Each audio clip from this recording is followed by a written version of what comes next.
یہ ذرا سمجھ لیجیے علمی بات کیا ہے. قرآن حکیم میں ایک حکم ہے انفال کا، مال غنیمت کا. یہ سورہ انفال میں ہے، 10ویں پارے کی پہلی آیت ہے. اور دوسرا حکم ہے. السلام علیکم ناظرین، ڈاکٹر اسرار احمد کے مزید بیان سننے کے لیے ہمارے یوٹیوب چینل کو سبسکرائب کریں، لائک کریں، بیل آئیکن پریس کریں. شکریہ. مال فے کا، یہ سورہ حشر میں ہے.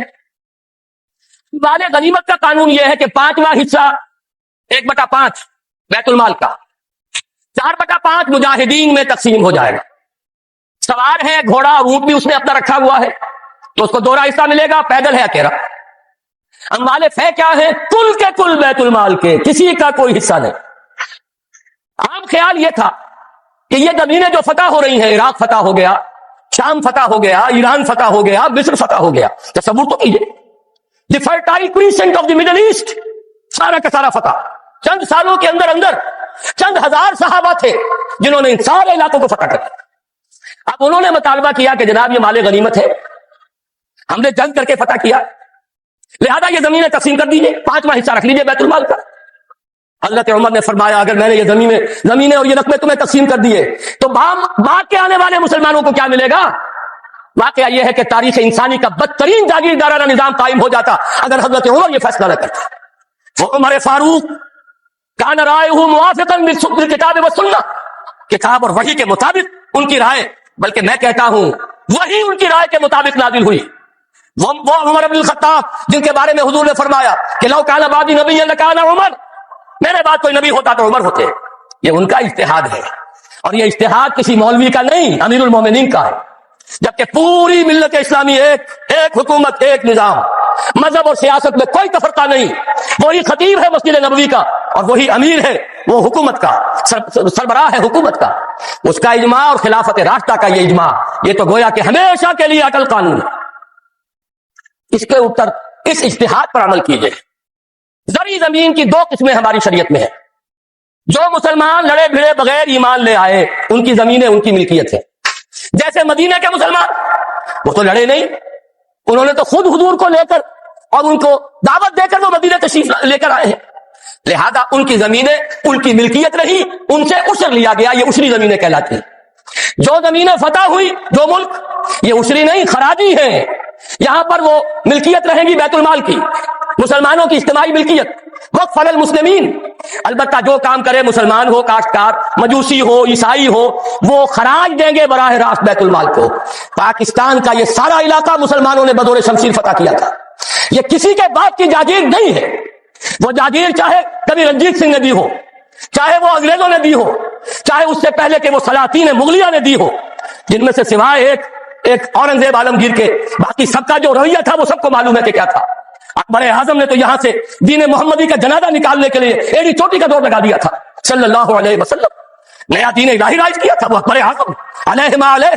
ان کی دی ہوئی جاگیریں اور وہ مقدس ہو جائیں گی، انگریز کی دی ہوئی جاگیریں اور وہ مقدس ہو جائیں گی، رنجیت سنگھ کی دی ہوئی جاگیریں وہ مقدس ہو جائیں گی. معاذ اللہ، یہ تمام زمینیں بیت المال کی ہیں. وقف علی المسلمین، ان سے خراج جائے گا براہ راست بیت المال میں، آدھی یا اس سے بھی زائد یا اس سے کم جو پوری پیداوار کا جائے گا. وہاں اتنا ریونیو جمع ہوگا، اتنا ریونیو جمع ہوگا کہ بہت سے لانتی ٹیکسوں سے نجات مل جائے گی، جن میں سب سے بڑا لانتی ٹیکس جو ہے انکم ٹیکس ہے. عام کاروباری آدمی یا تو ہمہ وقت کلرک رکھے، اکاؤنٹنٹ رکھے، اور پھر اسے بازار سے بھی نہیں ملتی رسید، وہ سامان لے کر آتا ہے رسید نہیں دیتے. اب وہ جاتا ہے انکم ٹیکس افسر کے سامنے، بھیگی بلی بنا کھڑا ہوا ہے، جھوٹ بولے، جھوٹ حلفیہ بیان دے، رشوت دے، اکاؤنٹنٹ کو دے، انکم ٹیکس آفیسر کو دے، چھوٹ جائے گا، جان بچ جائے گی. اور اگر جھوٹ نہیں بولے گا اپنی بھی ساتھ الٹ دے. لہذا تقریباً سب کے سب جھوٹے ہو گئے، جھوٹے حلف دیتے. جب جھوٹا حلف انسان نے دے دیا ایک معاملے میں تو یوں سمجھیے کہ کور کھل گیا بوتل کا، اب تو جھوٹ ہی ہوگا، اسی کا راج ہوگا. یہ سب سے بڑا ملعون ٹیکس ہے کہ جس نے ہمارے ہاں صداقت کا، دیانت کا، امانت کا جنازہ نکال دیا. اور یہ سب کچھ کیوں؟ اس لیے کہ جو اصل آمدنی کا ذریعہ ہے وہ تو ہم نے جاگیرداروں کو دے رکھا ہے. ان کے محل بسج رہے ہیں، ان کے بڑے بڑے بنگلے ہیں، ان کے عیش ہیں. ہاری کو دیکھو، یہاں کے کاشتکار کو دیکھو. ایک صاحب نے ایک دفعہ کہا تھا، جو پہلے لاہور میں رہتے تھے تو کچھ عرصے جا کر ایک دیہات میں مقیم ہوئے، کہنے لگے خدا کی قسم میں دیکھ کر حیران رہ گیا ہوں، پنجاب کا دیہاتی کاشتکار خود نہیں نہاتا، ہفتوں اپنی بھینس کو ضرور نہلاتا ہے، لیکن خود نہانے کا کوئی تصور نہیں، وہ حیوان سے بدتر ہو کر زندگی گزار رہا ہے. یہی حال ہاریوں کا ہے. یہی آپ جا کر دیکھیے وہ بیچارے بھیڑے بکریاں پالنے والے بلوچستان کا عام بلوچ، اور ایش کن کے ہیں سرداروں کے، ایش کن کے ہیں جاگیرداروں کے، زمینداروں کے، یہ سارا نظام ختم کر کے اور اس اجتہاد کے اصول پر یہ ساری زمینیں خراجی ہیں۔ اسی شہر لاہور کی بات کہہ رہا ہوں، ایک بہت بڑے مفتی صاحب، ان کے صاحبزادے نے مجھے بتایا کہ میرے والد صاحب کا قول یہ ہے کہ یہاں کی ساری زمینیں خراجی ہیں، عشری نہیں ہے۔ لیکن جب انہی کے دارالعلوم میں ہمارے ایک ساتھی نے استفتاء لکھ کر بھیجا تو ان مفتی صاحب نے دستخط نہیں کیے، کسی اور چھوٹے مفتی سے، وہ جو مفتی صاحب ابھی سمجھیے کہ ابھی وہ ایکسرسائز ہی کر رہے ہیں، اپرینٹس ہیں، ان کے ہاتھ سے دستخط کروا کے بھجوا دیا، یہ تو عشری ہے۔ یہ حال ہمارے علماء کا ہو چکا ہے۔ کیوں ہو گیا ہے؟ یہ سارے ادارے کن سے چلتے ہیں؟ چندے کون دیتے ہیں؟ سرپرستی کون فرماتا ہے؟ وہ تو وہی لوگ ہیں۔ سرمایہ دار کا چندہ نہ ہو تو دارالعلوم نہیں چلے گا، سرمایہ دار کا چندہ نہ ہو تو یہ سارے جو بھی چارٹ بچھے ہوئے ہیں، جو بڑی بڑی مسندیں سجی ہوئی ہیں، جو بڑی بڑی جائیدادیں بن گئی ہیں، ریاستیں بن گئی ہیں، یہ کہاں سے آئیں گی؟ لہذا سچ بات کیسے کہی جائے؟ ان کے لیے ہیں مشکلات ہیں، لیکن اب ہمیں حقائق کو علل اعلان کہنا ہوگا۔ وہ جو اقبال نے کہا تھا، وہ شعر تو آپ کو سنایا جنرل صاحب نے، کس نباشت در جہاں محتاج کس، نقطۂ شر مبینی نس تو بس۔ اور میں آپ کو شعر سنا رہا ہوں جو ہر سے کل لفظ میں پوشیدہ تھی اب تک، اس دور میں شاید وہ حقیقت ہو نمودار۔ اور میں ابتدا میں کہہ چکا ہوں علامہ اقبال کی بات، میں ان کا ادنا طالب علم ہوں، ویسے میں انہیں کوئی معصوم نہیں سمجھتا، ان کی عملی زندگی ہمارے لیے مثالی نہیں ہے، قابل تقلید نہیں ہے، ان کا فکر ہے جو بہت بلند ہے۔ مجھے آج کے دور میں، اس پوری صدی میں، فکر کے اعتبار سے ان کے قریب بھی کوئی شخص نظر نہیں آیا آج تک۔ 60ویں برس میں ہوں اپنی عمر کے میں، اور مطالعہ کر رہا ہوں کم سے کم 40 برس سے۔ لیکن یہ اپنی جگہ ہے، عظمت ایک پہلو سے بہت ہے، دوسرے پہلو سے وہ ہمارے لیے کوئی واجب التقلید نہیں۔ عملی زندگی خود وہ کہہ گئے، اقبال بڑا اپدیشک ہے، عمل باتوں میں موہ لیتا ہے، گفتار کا یہ غازی تو بنا، کردار کا غازی بن نہ سکا۔ کوئی بات نہیں، اللہ معاف فرمائے گا عمل کو۔ بات صحیح کہی ہے، اور وہ یہ کہی ہے کہ دور ملوکیت میں اسلام کے چہرے انور پر جو پردے پڑ گئے تھے، آج وقت آیا ہے کہ ان پردوں کو اٹھا دیا جائے، ڈنکے کی چوٹ کہا جائے یہ زمینیں خراجی ہے، کسی کی ملکیت نہیں ہے، کسی کے باپ کی جاگیر نہیں ہے، یہ سب مسلمانوں پر وقف ہے، ان کی بہبود کے لیے ہے، ان سے خراج براہ راست جائے، نیا بندوبست اراضی کیا جائے۔ جو پہلے کام کر رہے ہیں ان کا حق فائق ہے، الفضل للمتقدمین پہلے موجود ہیں جو کام کر رہے ہیں، ورکیبل یونٹ بنا دیا جائے۔ اور یہ وہ بات ہے، سن 82 میں نے صرف 2 مہینے کی خطا کی تھی، ضیاء الحق صاحب کی شورا میں 2 اجلاس اٹینڈ کیے تھے، اور ڈنکے کی چوٹ کہا تھا کہ خدا کے لیے ایک کمیشن بٹھائیے، جید علماء بھی ہو اس میں۔ جب وہ دیکھیں گے کہ موقع ہے سچ بات کہنے کا تو بہت سے حضرات انشاءاللہ تعالی حق بیان کریں گے، لیکن یہ کہ ان کو موقع دیجئے، تحفظ دیجئے، اور یہ کہ بندوبست اراضی کے ماہرین کو بٹھائیے، زمین کا ایک نیا بندوبست ہو جو اس ملک کے لیے مفید ہو، جو عوام کی بہبود میں ہو، جس سے عدل و انصاف کے تقاضے پیدا ہو، پورے ہو جائیں، اور سارا ریونیو بیت المال کو، خزانے کو، اس لیے کہ خراج کی رقم ہر مصرف میں آ سکتی ہے، دفاعی مصرف میں آ سکتی ہے، انتظامی مصرفوں میں آ سکتی ہے، جبکہ عشر اور زکوٰۃ صرف مسلمانوں کی بہبود پر خرچ ہو سکتا ہے۔ لیکن خراج کا معاملہ یہ ہے کہ بہت سی چیزیں جس کے لیے ہمیں ٹیکسیشن کا سہارا لینا پڑتا ہے، وہ سب کے سب بھی ہم اس خراج کی رقم سے پورا کر سکیں گے۔ بہرحال یہ بڑا مشکل کام ہے، اس مشکل ہی کے لیے دعوت دینے کے لیے آپ کی خدمت میں حاضری ہوئی۔ مشکل کے بغیر دنیا میں کبھی کچھ نہیں ہوا، قربانی کے بغیر کہیں سے آپ توہین رسالت نہ سمجھ لیں، معاذ اللہ ثم معاذ اللہ۔ قربانی کے بغیر محمد رسول اللہ والذین معہ، اگر کسی کو حق پہنچتا تھا کہ انہیں کوئی تکلیف نہ پہنچتی اور انقلاب آ جاتا تو وہ محمد تھے صلی اللہ علیہ وسلم، وہ حقدار محبوب رب العالمین سید الاولین والآخرین، ان کو حق پہنچ سکتا تھا۔ ان کے پاؤں میں صرف کانٹے نہیں چوبے، وہ تو ابتدائی بات ہے جب چچی بچھا دیا کرتی تھی دروازے کے باہر کانٹے لا کر، ان پر تو پتھراؤ ہوا ہے، ان کا جسم مبارک لہو لہان ہوا ہے، وہ 3 برس کے لیے شیب بنی ہاشم میں محصور رہے ہیں، شدید ترین فاقے آئے ہیں، وہ 3 دن غار ثور میں چھپے ہوئے رہے ہیں، اور وہاں آپ نے اپنے آپ کو جو ہے محفوظ رکھا ہے۔ پھر کیا نہیں ہوا؟ جنگ بدر میں طویل ترین سجدہ کیا، اے اللہ کل جو مارکا ہونے والا ہے، اگر کہیں یہ 313 میرے 15 برس کی کمائی اگر کہیں یہ کل ختم ہو گئی تو پھر قیامت تک تیرا نام لینے والا کوئی نہ ہوگا۔ حضرت ابوبکر سے جو جھونپڑی کے باہر پہرا دے رہے تھے ننگی تلوار کے ساتھ، انہوں نے عرض کیا حسبک حسبک حضور، بس کیجئے بس کیجئے۔ پھر کیا غزوہ احد میں دندان مبارک شہید نہیں ہوئے؟ کیا 70 صحابہ شہید نہیں ہوئے؟ جن میں ایک حمزہ بھی ہے رضی اللہ تعالیٰ عنہ، اسد اللہ و اسد رسول ہی تو ہے ہی، سگے چچا بھی ہیں، خالہ زاد بھائی بھی ہیں، دودھ شریک بھائی بھی ہیں، ساتھ کے کھیلے ہوئے ہم جوڑی بھی، ان کی لاش آئی ہے، ناک کٹی ہوئی، کان کٹے ہوئے، پیٹ چاک کر کے کلیجہ چبا ہوا۔ اس کے بغیر انقلاب نہیں آیا تھا، اس کے بغیر نظام نہیں بدلتا۔ یہاں تو ذری ٹیکس کوئی لگنے نہیں دیتا. مرکز سے ذرا سی کوئی پالیسی مجھے تو نہیں معلوم کہ کیا آئی ہوگی, مجھے کوئی توقع نہیں کہ وہاں سے کوئی خیر بھی آ سکتا ہے, لیکن یہ کہ کوئی ایسی تھی کہ وہ نازک مزاج شاہاں, ان کے لیے تو وہ بھی ناقابل برداشت ہو گئی. وہی آئی جی آئی کی حکومت مرکز میں, وہی آئی جی آئی کی حکومت یہاں, اور اس نے اس کے خلاف قرارداد پاس کر دی, اس لیے کہ ٹیکس نہیں دے سکتا زمیندار نہیں. بیچارہ ایک تنخواہ دار ملازم 3,000 4,000 روپیہ جو آج کل کچھ بھی نہیں, وہ تنخواہ لے رہا ہے, ایٹ سورس اس کا انکم ٹیکس کٹ جائے گا. انکم ٹیکس کٹے بغیر تنخواہ نہیں ملے گی. لیکن یہ کہ ان کے لیے کوئی ٹیکس نہیں, جو ٹیکس دینے کو تیار نہیں, جن پر ٹیکس نہ نواز شریف صاحب لگا سکتے ہیں, نہ بے نظیر لگا سکی, نہ بے نظیر کا باپ لگا سکا, نہ نواز شریف صاحب کے جو سرپرست تھے وہ لگا سکے. ظاہر بات ہے کہ اس کے لیے تو جب تک جانی قربانی نہیں دی جائے گی, جب تک کہ ہزاروں لوگ اپنے خون کا نذرانہ دینے کو تیار نہیں ہوں گے, یہ ظلم کی رات ختم نہیں ہوگی. اب اس تمہید کے بعد میں اپنے آج کے خطاب کے بارے میں ایک بات عرض کر رہا ہوں. یہ خطاب اس اعتبار سے بہت مختلف ہوگا کہ میں اس میں کوئی جوش خطابت دکھانے کا ارادہ نہیں رکھتا. میں کچھ افہام و تفہیم کا انداز اختیار کرنا چاہتا ہوں. خلافت ہر مسلمان کے دل کی آرزو ہے, لیکن وہ خلافت ہے کیا, اس کا مطلب کیا ہے؟ اگر وہ نظام قائم ہو جائے تو ہماری سیاست میں, ہماری معیشت میں, ہماری معاشرت میں کیا بنیادی تبدیلیاں آئیں گی؟ جب تک ذہن اس پر صاف نہ ہو, جب تک یہ تصورات واضح نہ ہو جائے, ہم قدم آگے نہیں بڑھا سکے. چونکہ ابھی ہم اس تحریک کا آغاز کر رہے ہیں, لہذا ہم چاہتے ہیں کہ بات کو افہام و تفہیم کے انداز میں رکھا جائے, بات سمجھی جائے اور سمجھائی جائے. اسی لیے آپ نے دیکھا کہ آج ہم نے پہلے سے ایک 4 ورقہ آپ کو تقسیم کر دیا ہے. میں اس 4 ورقے میں جو چند نکات آئے ہیں نمبر وار, انہی کے حوالے سے آج اپنی گفتگو کروں گا, اور اگر آپ حضرات بھی اپنے ہاتھوں میں اس کو کھول لیں تو کوئی حرج نہیں. یہ اندیشہ نہ کیجئے کہ میں وہ پڑھ کر سناؤں گا, لیکن یہ کہ آپ کو اندازہ ہوتا چلا جائے گا کہ میری گفتگو کا کتنا حصہ مکمل ہو گیا ہے. اس میں پہلا عنوان ہے پاکستان کی اساس اور مقصد کیا ہے. وہ بات جو ابھی جنرل صاحب نے فرمائی, وہ نعرہ پاکستان کا مطلب کیا, لا الہ الا اللہ. میں خود ان لوگوں میں سے ہوں, ان نوجوانوں میں سے جس نے یہ نعرے لگائے. مسلم اسٹوڈنٹ فیڈریشن کا ضلع حصار کا میں جنرل سیکرٹری تھا, 1.5-2 سال پوری مشقت کی. لہذا میں آج صرف اس نعرے کا حوالہ نہیں دے رہا, بات کیونکہ سمجھانی پیش نظر ہے. میں نے اس جگہ پر 2 عظیم شخصیتوں کا حوالہ دیا ہے, اور ان دونوں میں آپ نوٹ کریں گے, چاہے بعد میں جا کر مطالعہ کریں, میں نے ایک فرق قائم کیا.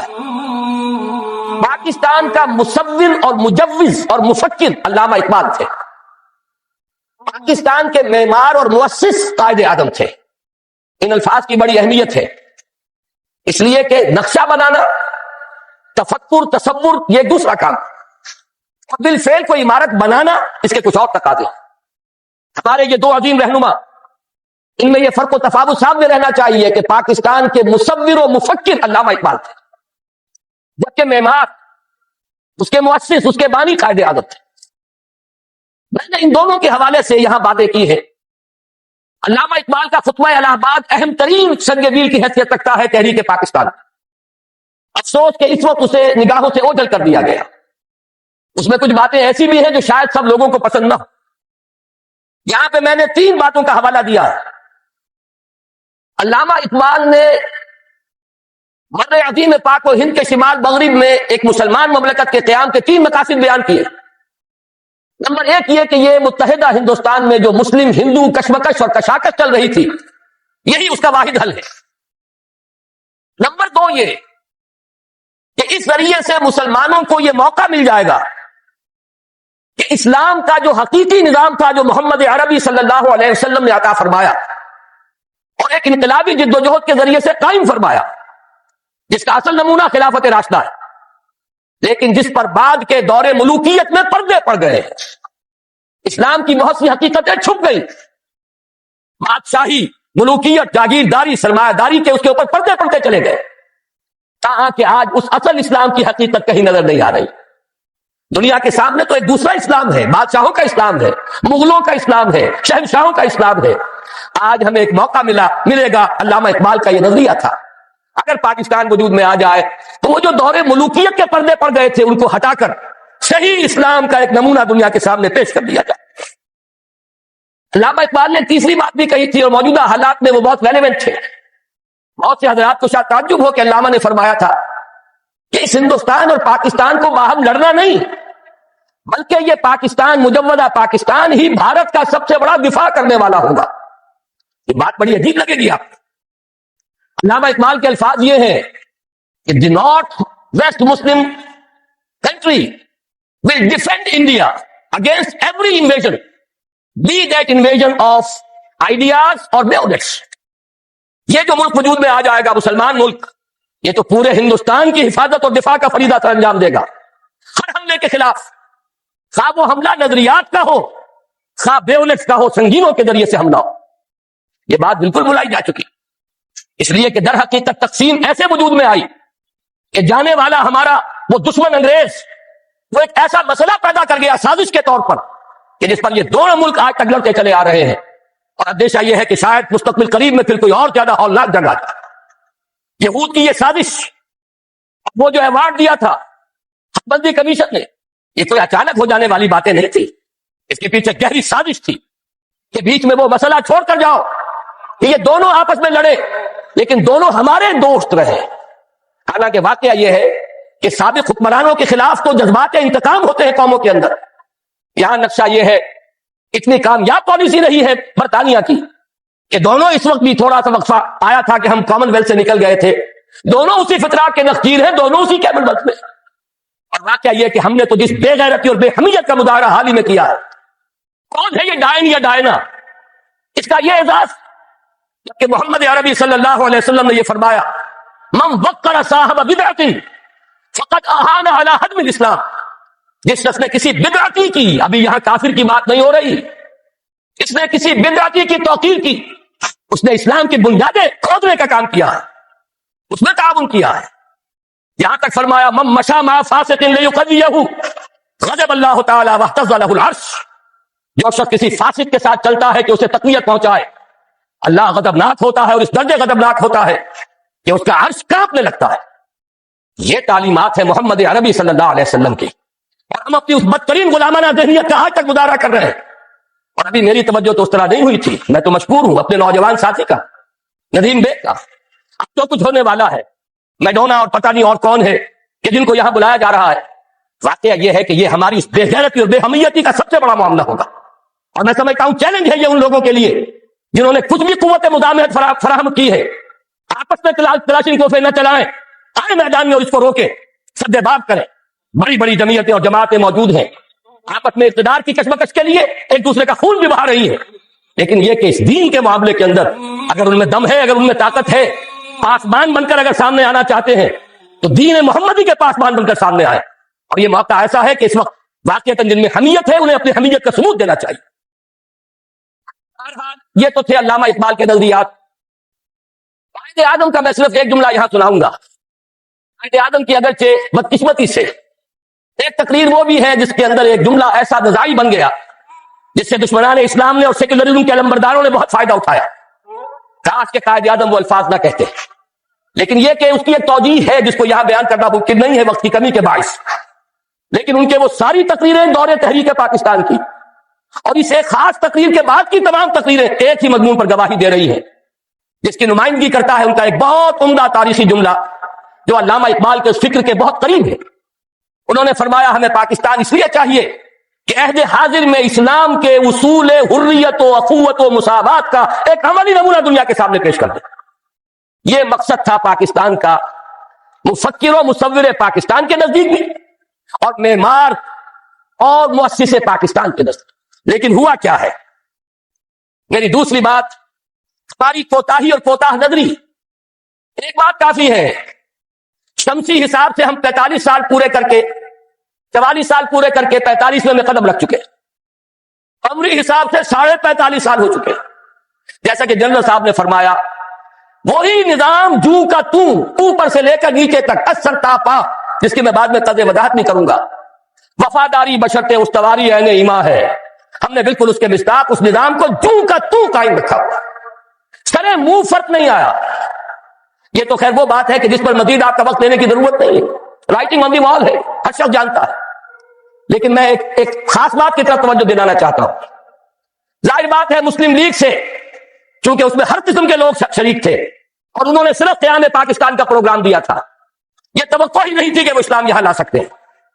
لیکن یہ کہ یہاں علماء بھی تو تھے, دینی جماعتیں بھی تو تھی. بعض علماء, بڑے چوٹی کے علماء مسلم لیگ میں شامل تھے, مولانا شبیر احمد عثمانی رحمۃ اللہ علیہ. بہرحال ان کا احسان ہے کہ ان کی آخری دھمکی جو انہوں نے دی تھی کانسٹیٹیوشن اسمبلی میں, اس کے نتیجے میں قرارداد مقاصد پاس ہو گئی, وہ کم سے کم اپنا حق ادا کر گئے. لیکن یہ کہ دوسری جماعتیں بھی تو یہاں نہیں ہیں, علماء کرام بھی تو ہیں, ہمارے عام لوگوں کی بہت بڑی تعداد ان کی بات سنتی ہے. اگر یہ لوگ صحیح رخ پر چلتے تو یہاں یہ نظام برقرار نہیں رہ سکتا تھا. ذمہ داری ان کی ہے. انہوں نے سیاست کے کھیل میں شریک ہو کر اپنا وقت ضائع کیا ہے. انہوں نے اقتدار کی کشاکش میں کبھی ادھر اور کبھی ادھر, آج اس کے حریف اور اس کے حلیف اور کل اس کے حلیف اور اس کے حریف, یہ کھیل کھیل کر بہت قیمتی وقت قوم کا ضائع کیا.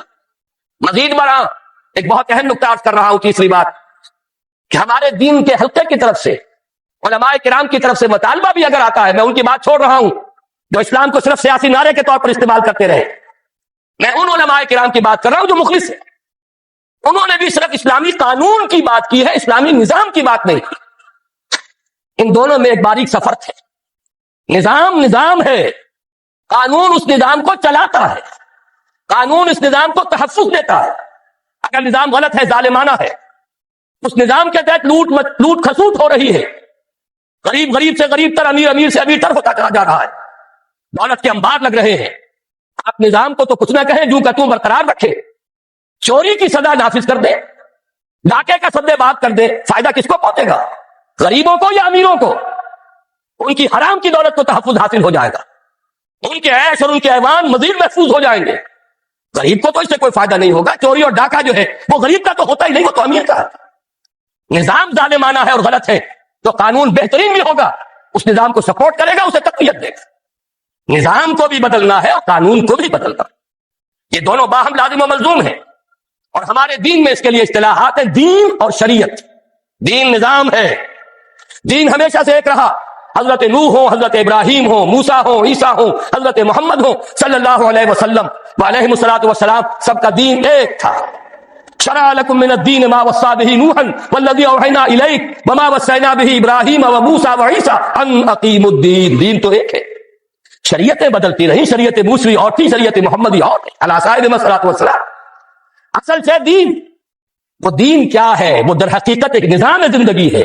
سچا دین, عادلانہ دین, وہ دین نظام عدل و قسط ہے, وہ دین سسٹم آف سوشل جسٹس ہے. جب تک اس کو رائج نہ کیا جائے, اس کو نافذ نہ کیا جائے, محض قانون کے نفاذ سے کوئی مفید نتائج برآمد نہیں ہوں گے. اگر میری بات سے غلط فہمی نہ ہو, میں دونوں کو کہہ رہا ہوں, دین بھی قائم کرو اور قانون اسلامی یعنی شریعت بھی نافذ کرو. لیکن ان دونوں کو اگر علیحدہ کر دیا جائے تو یہ جو اجزاء ہیں یہ غیر مؤثر ہو کر رہ جائیں. اس کو انگریزی میں کہتے ہیں آرگینک ہول. یہ ایک ایسی حیاتیاتی اکائی ہے کہ اگر اسے کاٹ دیں گے تو دونوں حصے ختم ہو جائیں گے. یہ دونوں ایک ہی وحدت کی حیثیت سے اپنے مطلوبہ نتائج پیدا کر سکتے ہیں. دین نظام اسلام کا نام ہے اور شریعت قانون اسلامی کا نام ہے. تیسری بات, میں ذرا گنتی کر کے بھی بتا دوں کہ انگریز کی وراثت کو ہم نے کس کس اعتبار سے سنبھال کر رکھا ہے. مجمل باتوں کا وقت نہیں ہے, اب ان باتوں کو تفصیل سمجھنا ہے اور اس طرح سمجھنا ہے کہ آپ کو یاد ہو جائے. میں نے یہاں 7 نکات معین کیے ہیں اور میں اپنے تقصیر فہم کا اعتراف کرتا ہوں, مزید کا بھی اضافہ ہو سکتا ہے. یہ تو رواں روی میں 1 مہینہ قبل کراچی میں ایک پریس کانفرنس مجھے کرنی تھی تو میں نے یہ تحریر لکھ لی تھی, لیکن میں سمجھتا ہوں کہ اس سے ایک پورا نقشہ سامنے آ جائے گا. سب سے پہلی چیز مخلوط قومیت, نیشنلزم, جس کی نفی پر علامہ اقبال نے وہ بات کہی تھی, وطنی قومیت, کہ ان تازہ خداؤں میں بڑا سب سے وطن ہے, جو پیرہن اس کا ہے وہ مذہب کا کفن. میں افسوس کے ساتھ کہہ رہا ہوں, میں انسان مند ہوں قائد اعظم کا, انہی کی جد و جہد اور انہی کی قیادت کے نتیجے میں پاکستان قائم ہوا, لیکن ہم اسلاف پرست نہیں ہیں.